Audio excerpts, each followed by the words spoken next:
Hello प्रिय student, आप सभी को के भी स्टडी ग्रुप में स्वागत करता हूं। हम आप लोग को आज झारखंड पेपर पढ़ाने वाले हैं और काफ़ी सरल शब्दों में पढ़ाएंगे, ठीक है। और आप लोग को किसी प्रकार का दिक्कत नहीं होगा और काफ़ी सरल शब्दों में समझाने का प्रयास करेंगे। जो आज हमारा चैप्टर है झारखंड का एक परिचय, ठीक है। झारखंड का एक परिचय, जनजातियों की जनसंख्या और संस्कृति। झारखंड है वो झारखंड में पढ़ना आपको जनजातियों की संस्कृति और जनसंख्या, ठीक है। तो आप लोग को काफ़ी सरल शब्दों में समझाने का प्रयास करेंगे। इसके लिए आप लोग को टेंशन नहीं लेना है प्रिय स्टूडेंट, ठीक है। आप लोग को जो सबसे पहले होगा तो झारखंड का परिचय बताएंगे कि झारखंड का परिचय क्या होगा, और एग्जाम में बहुत अच्छे से लिखिएगा और इतना सरल शब्दों में बताएंगे कि आप लोगों को किसी प्रकार का एग्जाम में समस्या नहीं करना पड़ेगा। चाहे कोई भी एग्जाम हो, आपका सिलेबस में अगर जनजातियों की जनसंख्या और संस्कृति है तो आप इसे लिखिएगा तो आपका मार्क्स काफ़ी अच्छा आएगा। चलिए बिना टाइम वेस्ट किए हुए आप लोग को बताते, ठीक है। तो सबसे पहले आप लोग को लिखना क्या है, तो आप लोग को लिखना है झारखंड आनी झार प्लस झाड़ से जो स्थानीय रूप में वन का प्रत्यय है, ठीक है। क्या बोला गया है, झारखंड आप जान रहे कि झारखंड है वो झाड़ियों का प्रदेश है। यहाँ पे बहुत सारे जंगल झाड़ है, इसी को इसलिए झाड़ या झाड़ जो स्थानीय रूप से वन का प्रत्यय है। और यह खंड आनी, खंड का मतलब होता है टुकड़े से मिलकर बना है। खंड का मतलब होता है टुकड़े से मिलकर बना है और अपने नाम के अनुरूप यह मूल्यतः एक वन प्रदेश है। और इस नाम के अनुसार आप पता लगा सकते हैं या जान सकते हैं कि नाम के अनुरूप यह एक एकदम सटीक उदाहरण प्रस्तुत होता है प्रिय स्टूडेंट, ठीक है।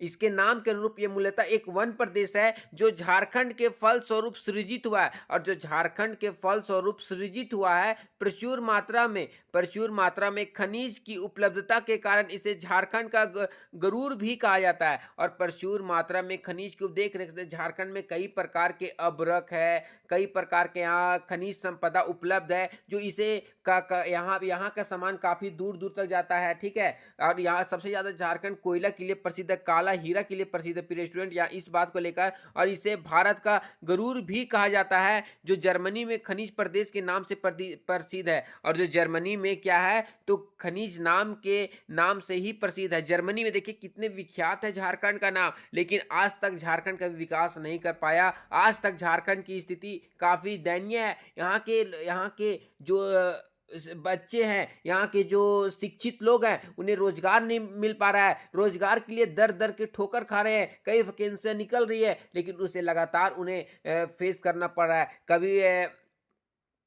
लगातार समस्या का सामना करना पड़ रहा है। हम ज़्यादा उस बात पे नहीं जाना चाहिए। हम पढ़ा रहे हैं, आप लोग को झारखंड का परिचय दे रहे हैं, तो इस बात पे थोड़ा सा हो जाता है, आप लोग को बता देते हैं, ठीक है। नेक्स्ट आप लोग को और बताते हैं, झारखंड एक जनजाति राज्य है। देखिए आप बिल्कुल झारखंड एक जनजाति राज्य है और 15 नवंबर 2000 को यह प्रदेश भारतवर्ष का 28वां राज्य बना। और 15 नवंबर 2000 को यह प्रदेश भारतवर्ष बना। तो ये ठीक है, इतना होगा ये आपका संक्षिप्त परिचय झारखंड के बारे में कि झारखंड क्या है, कैसे बना है, ठीक है। तो झारखंड आनी झार प्लस झाड़ जो स्थानीय रूप से वन का प्राय है और खंड आनी टुकड़ों से मिलकर बना है, या अपने नाम के अनुरूप यह मूल्यता एकदम सटीक नाम है, ठीक है। और ये प्रचुर मात्रा में यहाँ खनिज की उपलब्धता है जिसे भारत में गरूर के नाम से भी जाना जाता है, ठीक है। और बात करें तो खनिज उपलब्धता कार्य से भारत का गरूर भी कहा जाता है। और ये जर्मनी, और यहाँ पे जर्मनी में खनिज प्रदेश के नाम से विख्यात है। जर्मनी में प्रदेश के नाम से विख्यात है। और झारखंड एक जनजाति राज्य है और यह 15 नवंबर 2000 को यह प्रदेश भारतवर्ष के 28वां राज्य बना, ठीक है। अब यहाँ पे आप लोग को बताते हैं जनजातियों की, देखिए यहाँ पे क्या है तो जनजातियों की जनसंख्या, ठीक है। आप लोग को अब इसके बाद जनजातियों के बारे, यहाँ क्या पूछ रहा है तो जनजातियों की जनसंख्या और संस्कृति। तो आप लोग को जनसंख्या और संस्कृति के बारे में विचार विमर्श करना है। तो बोला गया है झारखंड भारत का एक जनजाति बहुल राज्य है। बिल्कुल झारखंड है वो भारत का जनजाति बहुल राज्य है। झारखंड में कुल 32 जनजातियां पाई जाती है, ठीक है। कितना टोटल 32 जनजातियां पाया जाता है, लेकिन अभी वर्तमान समय की बात करें तो 33 जनजातियां, ठीक है। हम 33 इसलिए नहीं लिखे क्योंकि उसकी जनसंख्या कितनी जनसंख्या कंफर्म नहीं हो पाई, इसलिए हमें 32 जनजातियों की हम टोटल आप लोग को जनसंख्या भी बताएंगे और कौन क्या है वो भी बताएंगे। जो एग्जाम आपके पॉइंट ऑफ व्यू से बहुत ज़्यादा महत्वपूर्ण है। अगर पूछ देगा 1 नंबर के ऑब्जेक्टिव में कि झारखंड में जनजातियों की संख्या वर्तमान समय में कितना है, तो आप लोग को 33 लिखना होगा। और पूछेगा झारखंड में कुछ दिन पूर्व में जनजातियों की जनसंख्या कितना, तो आप लोग को 32 लिखना होगा, ठीक है। जिनकी जनसंख्या लगभग 46,45,042 है, और जिनकी जनसंख्या जनजातियों के 46,45,042 है, जो राज्य के कुल जनसंख्या का 26.26.2% है। 26.26.2% है। और इन 32 जनजातियों में 8 आदिम जनजाति, आप तो जान रहे हैं कि झारखंड में 8 आदिम जनजातियां भी है, जिनकी जनसंख्या 1,92,425 है, और जिनकी जनसंख्या 1,92,425 है, जो झारखंड राज्य की कुल जनसंख्या का 0.72% है। और संथाल झारखंड की जनजातियों में सबसे बड़ी जनजाति, और संथाल झारखंड के जनजातियों में सबसे बड़ी जनजाति है, जिनकी जनसंख्या अधिक है। और सबसे ज्यादा झारखंड में जनजातियों की बात करें तो संथाल सबसे बड़ी जनजाति है, और इनकी जनसंख्या सबसे अधिक है, ठीक है। ये आपका सबसे ज्यादा अधिक है, और यहाँ पे सबसे अधिक संथाल की है, जिसका लगभग 44 लाख इसकी जनसंख्या यहाँ पे है, ठीक है। झारखंड अन्य जनजातियों में झारखंड की अन्य जनजाति जैसे कोल, मुंडा, हो, भूमिज, उरांव, बिरहोर, आपका फिर हो गया भूमिज, फिर उसके बाद आप लोग को 32-33 जो 33 जनजातियां उसके बारे में बता रहे प्रिय स्टूडेंट, ठीक है। फिर आप लोग को हो गया मुंडा हो गया, असुर हो गया, खरिया हो गया, खोड़ हो गया, कोरबा हो गया, बिरहोर हो गया, ये सब आपकी जनजातियां, ठीक है। उतना नहीं लिखना है, जो जो आप लोग को लिखना है ये हम लिख दिए। मुंडा, हो, भूमिज, उराव, बिरहोर आदि शामिल है।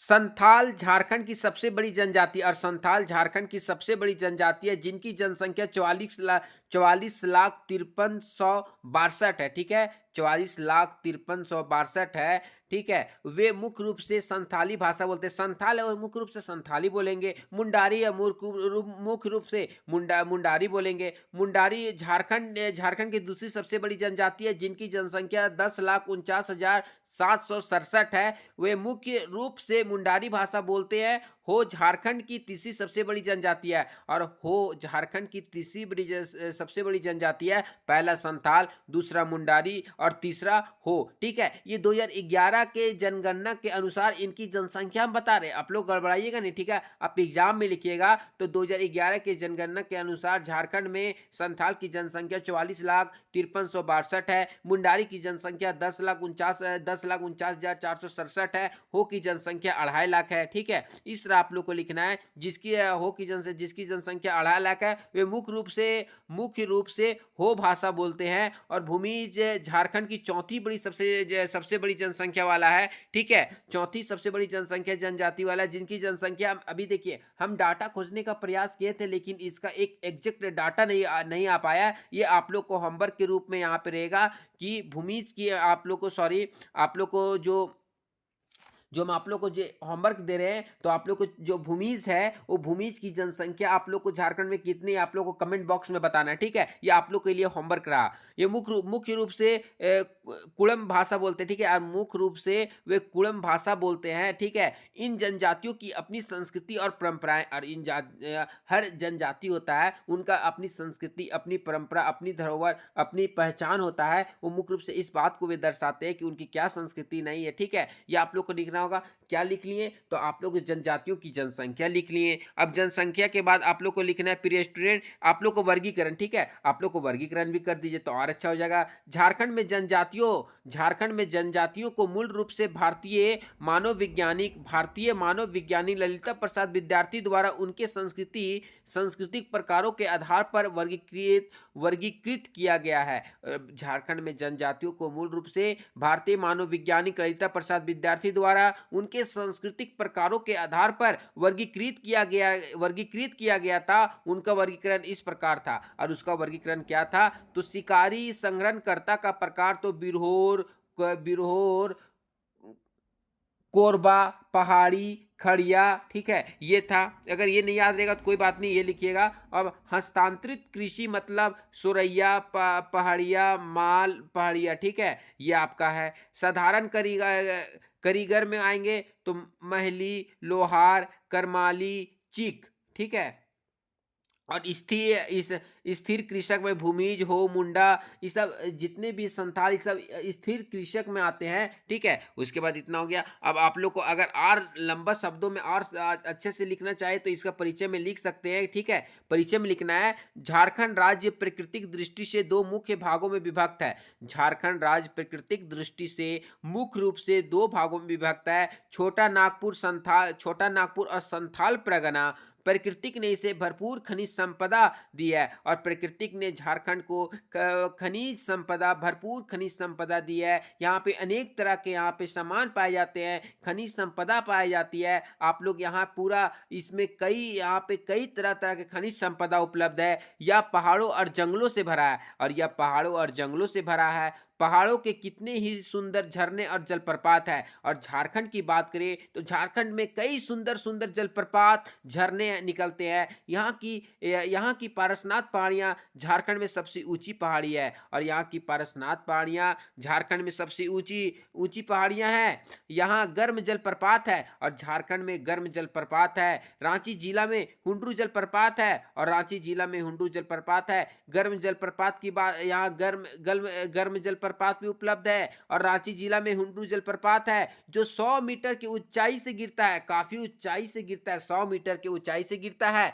और दूसरा आपका दसम फॉल, ठीक है? दसम जलप्रपात है, जो सबसे बड़ी प्रसिद्ध जलप्रपात है। दूसरा आपका दसम जलप्रपात है, जो 35 मीटर के ऊंचाई से गिरता है, और लातेहार जिला में नेत्रहाट की चोटी 1200 मीटर ऊंची है। और बात करें लातेहार जिला में नेत्रहाट की चोटी 1200 मीटर ऊंची है। नेत्रहाट में सूर्योदय और सूर्यास्त का अद्भुत नजारा देखने को मिलता है। क्या आप देखिए, जो भी नेत्रहाट गए होंगे, आप लोग को लगेगा जो सूरज उग रहा है ना, वो हमारे सामने से उग रहा है, जो डूब रहा है हमारे सामने से, वो देखने के लिए काफी अद्भुत नजारा देखने को मिलता है। झारखंड में बहुत तरह के खनिज पदार्थ तथा जंगली जंगली चीज पाई जाती है। और झारखंड में बहुत तरह के खनिज, बहुत तरह के चीज और जंगली बहुत तरह के चीज पाई जाती है। यहाँ बहुत सी छोटी छोटी पहाड़ियाँ, नदियाँ बहती है, और यहाँ से बहुत से छोटी छोटी नदियाँ, पहाड़ियाँ निकलती है, और एकदम बहते हुए एक सुरीले आवाज में नदियाँ एकदम अपनी धुन में बहती हुई एकदम एक आनंद भरा महसूस होता है।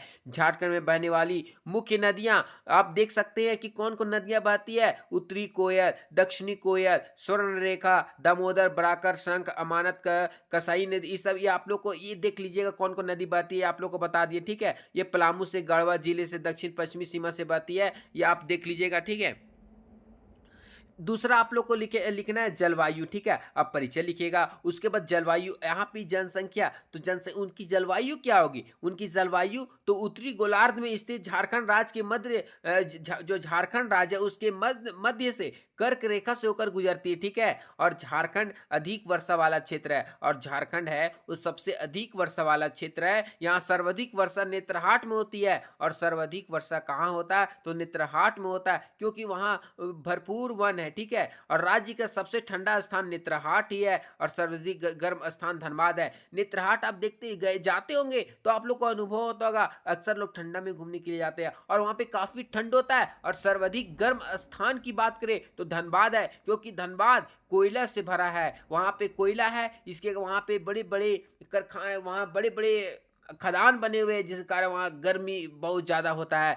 राज्य के कुल भौगोलिक क्षेत्र का 29.2% वन क्षेत्र है। और बात करें तो राज्य के कुल भौगोलिक क्षेत्र का 29.2% वन क्षेत्र है। कितना? 29.2। आप देखिए, जो जो हम बता रहे कुछ बेसिक बेसिक आप लोग को इन्फॉर्मेशन, जैसे 29.2% वन क्षेत्र है। और हजारीबाग जिला में सबसे अधिक वन पाए जाते हैं, और हजारीबाग जिला में सबसे अधिक वन पाया जाता है। बोला जाता था हजारीबाग हजार बागों का शहर। यहाँ पे काफी काफ़ी ज़्यादा जंगल, झाड़ हुआ करते थे। आज की बात करें, आज की वर्तमान स्थिति में तो हजारीबाग पहले जैसा नहीं रहा। आज कई जगह पे कई घरों का निर्माण कर दिया गया, कई जंगलों को काट कर आज तहस-नहस कर दिया गया। कई मनुष्यों के द्वारा जंगलों को लगातार नष्ट किया जा रहा है, पर्यावरण को प्रदूषित किया जा रहा है, लेकिन ये वन विभाग के कई अधिकारी भी मौन धारण करके बैठे हुए हैं। कई इसके उदाहरण हैं, जब सूचना देने पर भी वन विभाग नहीं पहुँचती है। आज अगर हजारीबाग में वन कटाई हो रहा है, तो इसकी लापरवाही वन विभाग की है। अगर वन विभाग सतर्कता के साथ वहाँ पे मौजूद होती और समय के साथ वहाँ पे कड़ाई से नियमों का पालन करवाया जाता, तो शायद वन विभाग आज भी हजारीबाग, हजार बागों का शहर के नाम से जाना जाता, प्रिय स्टूडेंट। जलवायु के आधार पर झारखंड को निम्नलिखित क्षेत्रों में विभाजित किया जाता है। जलवायु के आधार पर झारखंड को निम्नलिखित क्षेत्रों में विभाजित किया जाता है, जैसे पूर्वी सीमांत क्षेत्र। क्या? पूर्वी सीमांत क्षेत्र, झारखंड का मुख्य पठारी क्षेत्र, दक्षिणी पूर्वी सागरीय क्षेत्र, पलामू का निम्न पठारी क्षेत्र। देखिए, क्या? पूर्वी सीमांत क्षेत्र, झारखंड का मुख्य पठारी क्षेत्र, दक्षिणी पूर्वी सागरीय क्षेत्र, पलामू का निम्न पठारी क्षेत्र, उत्तरी पूर्वी छोटा नागपुर क्षेत्र।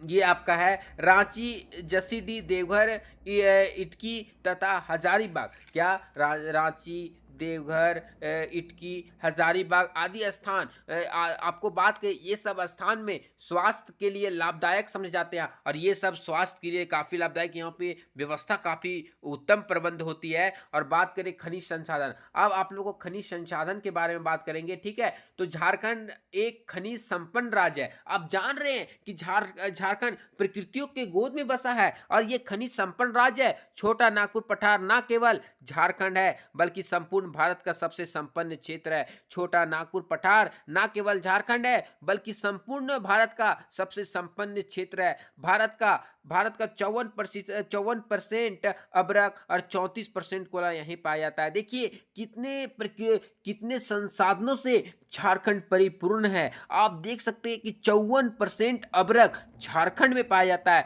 34% कोयला यहीं पाया जाता है, जो काफी बड़ी प्रतिशत यहाँ पे दर्शा रहा है। भारत के किसी एक अन्य क्षेत्र में इतने सारे खनिज एक साथ नहीं पाए जाते, और भारत के किसी एक अन्य क्षेत्र में इतने सारे खनिज एक साथ नहीं पाए जाते, जितना कि झारखंड में पाए जाते हैं। और जितना कि झारखंड में पाए जाते हैं, आप देख सकते हैं झारखंड प्रति वर्ष लगभग 5,000 मिलियन मूल्य खनिज उत्पादित करता है। और बात करें तो झारखंड अपने दम पर झारखंड प्रति वर्ष लगभग 5,000 मिलियन मूल्य खनिज उत्पादित करता है। और यहाँ की दामोदर घाटी को खनिजों का भंडार गृह कहते हैं, और यहाँ की दामोदर घाटी को खनिजों का भंडार गृह कहते हैं। खनिजों की प्रचुरता के कारण ही इसे रत्नागर्भ भी कहा जाता है, और खनिजों की प्रचुरता के कारण ही इसे रत्नागर्भ भी कहा जाता है। क्या?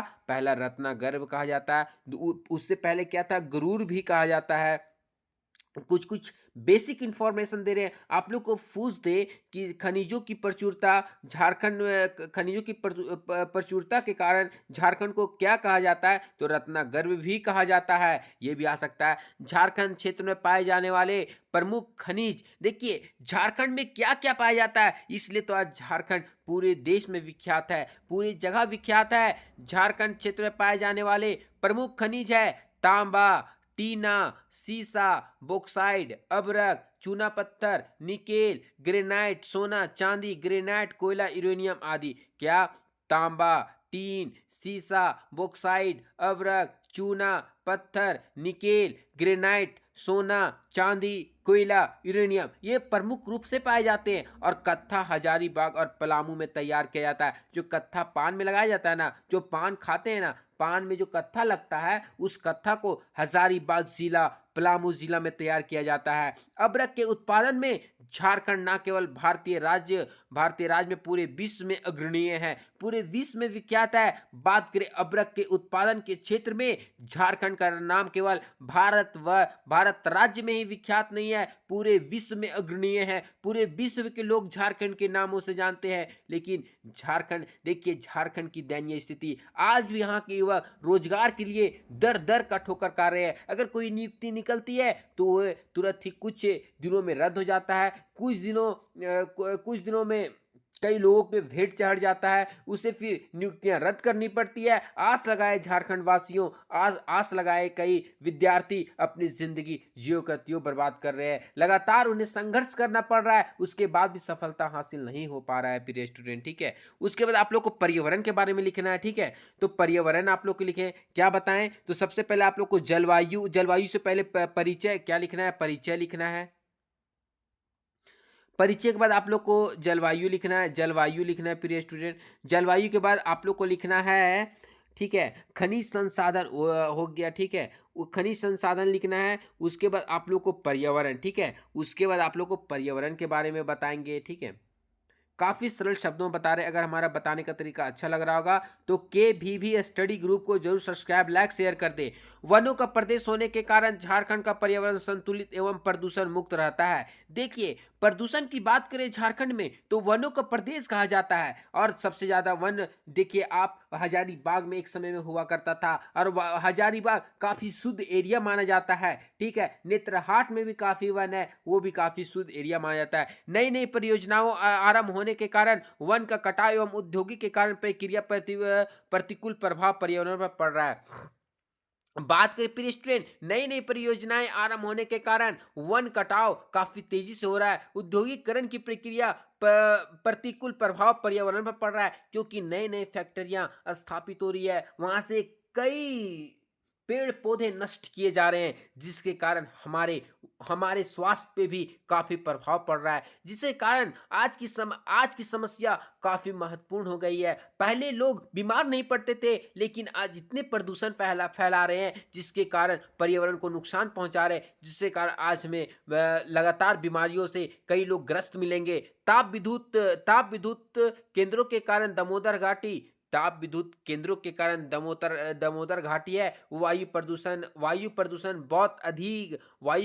बहुत अधिक है, ठीक है। घरेलू सीवेज, औद्योगिक अवशिष्ट, और जो घर के द्वारा सीवेज अवशिष्ट होते हैं, जो खराब पदार्थ होते हैं, उसे अन्य कारणों से जल प्रदूषण में भी नियंत्रण वृद्धि होती जा रही है। और जो लगातार फेंक दिए जाते हैं अवशिष्ट पदार्थ को, उससे भी पर्यावरण काफी दूषित हो रहा है, और नियंत्रण उसमें वृद्धि होते जा रहा है। इसी प्रकार औद्योगिकरण, शहरीकरण एवं जनसंख्या वृद्धि भूमि प्रदूषण का एक प्रमुख कारण सिद्ध हो रहा है, और इसी कारण लगातार जनसंख्या वृद्धि भूमि प्रदूषण का एक प्रमुख कारण सिद्ध हो रहा है, ठीक है। उसके बाद आप लोग का नेक्स्ट है झारखंड में जनजातियों की संस्कृति। आप देखिए, आप लोग की जनसंख्या की बात किए, जनसंख्या में क्या बात किए, तो सबसे पहले आप परिचय दिए। परिचय देने के बाद क्या बात की? जलवायु के बाद के खनिज के संसाधन के बाद पर्यावरण, ठीक है। ये आपकी जनसंख्या में बात हुआ। अब जनसंख्या में आप संस्कृति की बात करते हैं कि झारखंड में जनजातियों की संस्कृति कैसी होगी। तो संस्कृति की बात करते हैं तो राज्य में जनजातियों का प्रमुख होने के कारण प्राकृतिक यहाँ की संस्कृति और जीवन में बहुत महत्वपूर्ण है, ठीक है। हम बात करें राज्य में बात करें झारखंड राज्य में जनजातियों का प्रमुख होने के कारण प्रकृति का यहाँ की संस्कृति और जीवन बहुत ही महत्व है। लोग परंपरा के तौर पर पवित्र पौधे को खरीद कर उन्हें अपने घर के आंगन में लगाते हैं, और लोग आज भी और पहले भी लोग परंपरा के तौर पर पवित्र पौधे को खरीदकर, फलदार वृक्ष को खरीदकर, कुछ पौधे को खरीदकर अपने घरों में लगाते थे, अपने आंगन में लगाते थे। लोगों के द्वारा जो अन्य रिवाज माने जाते हैं, वे पूजा, कर्मा पूजा, सरूल आदि है, ठीक है? वो कर्मा पूजा भी करते हैं, जातीय जातीय पूजा भी करते हैं, कर्मा पूजा करते हैं, सरूल करते हैं। ये इनके प्रमुख त्योहार, आदिवासियों का ये प्रमुख त्योहार है। क्या जातीय पूजा, कर्मा पूजा, सरूल, ये सब, ठीक है? ये इनकी ये परंपरा से चली आ रही, उसको ये लेके भी चल रहे हैं, अपनी विरासत को ये खत्म नहीं होने दे रहे हैं बात, ठीक है? झारखंड झारखंड जिसे अक्सर वनों की भूमि कहा जाता है, और झारखंड को अक्सर वनों की भूमि कहा जाता है, एक समृद्ध सांस्कृतिक विरासत का दावा करता है, और एक समृद्ध सांस्कृतिक विरासत का दावा करता है जो इतिहास और परंपरा से भी भरी हुई है, और जो इतिहास और परंपरा से भी भरी हुई है। झारखंड की संस्कृति का ताना बाना आदिवासियों और गैर आदिवासी संस्कृति के जीवंत धागों में बुना गया है। और बात करें तो झारखंड की संस्कृति का ताना माना आदिवासियों और गैर आदिवासी संस्कृतियों के जीवन धागों में बुना गया है, जिसमें से प्रत्येक इसकी विधिवत पहचान में अद्वितीय स्थान रखता है, और इसकी पहचान में अद्वितीय स्थान भी रखता है, प्रिय स्टूडेंट, ठीक है? तत्व और इसके अद्वितीय तत्वों का योगदान देता है। झारखंड की संस्कृति और सांस्कृतिक लोकचार एक दिलचस्प ट्रेपेस्ट्री है जो इसकी विधिवत समुदाय को सामंजस्य प्रतिबद्धित करता है, उनकी लचीलापन, रचनात्मक और भावना को प्रदर्शित करता है, ठीक है? संथाल, मुंडा, हो, उरांव जैसी जनजातियां का गहरा प्रभाव है। गैर आदिवासी संस्कृति गैर आदिवासी संस्कृतियों के प्रभाव के साथ साथ खूबसूरती में धूल मिल जाता है, और धूल मिल जा रहा है, जिसे एक अनूठा मिश्रण का बनता है, और जिसके कारण एक अनूठा मिश्रण बनता है जो झारखंड की पहचान को आकार देता है, और जो झारखंड की पहचान को भी आकार देता है। और ये काफ़ी अच्छा है कि झारखंड की जनजातियों की संस्कृति में यहाँ की जनजाति और गैर जनजाति लोग मिलजुल कर एक दूसरे का सम्मान करते हैं। यहाँ पे पारंपरिक कला, रूपों, नृत्य शैलियाँ और संगीत को लेकर उत्साह, समारोह, अनुष्ठानों और स्वादिष्ट व्यंजनों आदि खाने तक झारखंड की संस्कृति का हर पहलू इसके लोगों को विशिष्ट प्रभावों और साक्ष्य और बात करें साक्ष्य जाओ का हर पहल इसका किया जाता है, और इसके लोगों को विशिष्ट प्रभावों और साक्ष्य जाओ को दर्शाया जाता है। झारखंड की संस्कृति विरासत को समृद्ध न केवल इनकी ऐतिहासिक वंशावली का प्रमाण है, और झारखंड की संस्कृति विरासत की समृद्ध न केवल इसकी ऐतिहासिक वंशावली का प्रमाण है, बल्कि इसके मूल्य सांस्कृतिक मूल्यों को संरक्षित करते हुए अवशोषित, अनुकूल और विकसित करने की क्षमता का भी परिमाण है। और इसे संस्कृति मूल्यों को संरक्षित करते हुए अवशोषित, अनुकूल और विकसित करने का भी क्षमता का परिणाम है, प्रिय स्टूडेंट, ठीक है? झारखंड की संस्कृति, लोक और समुदाय, ठीक है? इनकी संस्कृति, लोक और समुदाय के प्रति क्या था? झारखंड समुदायों के बहुरूप दर्शक का घर है। इसमें अनेक प्रकार के यहाँ लोक समुदाय के लोग निवास करते हैं। इसे बहुरूप दर्शक का घर है, जिनमें से प्रत्येक हम बात करें जिनमें से प्रत्येक राज्य की सांस्कृतिक छवि में अपने अनूठे रंगों का योगदान देता है, ठीक है? और अनूठे रंगों का योगदान देता है। राज्य की जनसंख्या आदिवासी और गैर आदिवासी समुदाय का एक समृद्ध मिश्रण है, और राज्य की जनसंख्या गैर आदिवासी समुदाय का एक समृद्ध मिश्रण है। प्रत्येक के अपने अलग रीति रिवाज, परंपराएं और जीवन के तरीके होते हैं, और प्रत्येक के अपने अलग रीति रिवाज और जीवन के तरीके होते हैं। प्रमुख आदिवासी समुदाय में संथाल, हो, मुंडा जितनी भी आप लोग को समझ आए उस सारे शामिल होते हैं, ठीक है? इनमें से प्रत्येक जनजाति अपनी अनूठी भाषा, कला, रूप, लोक नृत्य, संगीत, त्यौहार व स्वादिष्ट व्यंजन जो झारखंड की सांस्कृतिक जीवांत में महत्वपूर्ण योगदान देते हैं। ये लोग अपनी धरोहर को बचाए हुए, अपनी संस्कृति को बचाए हुए हैं, अपनी परंपरा को बचा कर लेकर चल रहे हैं। इसी बात को यहाँ दर्शाया गया है। इन समुदायों को विधिवत राज्य के सामाजिक संस्कृति परिदृश्य से परिलक्षित होती है, और प्रत्येक समुदाय संस्कृति ताने माने को समृद्ध में योगदान देते हैं, और समृद्ध में योगदान देते हैं। इस विधिवत और बात करें इस विधिवत समुदाय का सामंजस्यपूर्ण अस्तित्व प्रत्येक एक दूसरे का सम्मान करते हुए और प्रत्येक एक दूसरे का सम्मान करते हुए और उनके तत्वों को आत्मसात करते हुए अपनी विशिष्ट पहचान को संरक्षित करते हैं और झारखंड की सांस्कृतिक समृद्ध और समावेशी का एक प्रमाण देते हैं। संस्कृति आने फिर इसकी संस्कृति में बोली जाने वाली भाषाएं, अब यहाँ पे कौन कौन सी भाषाएं भी बोली जाती है भाई, ये भी जरा देख लें।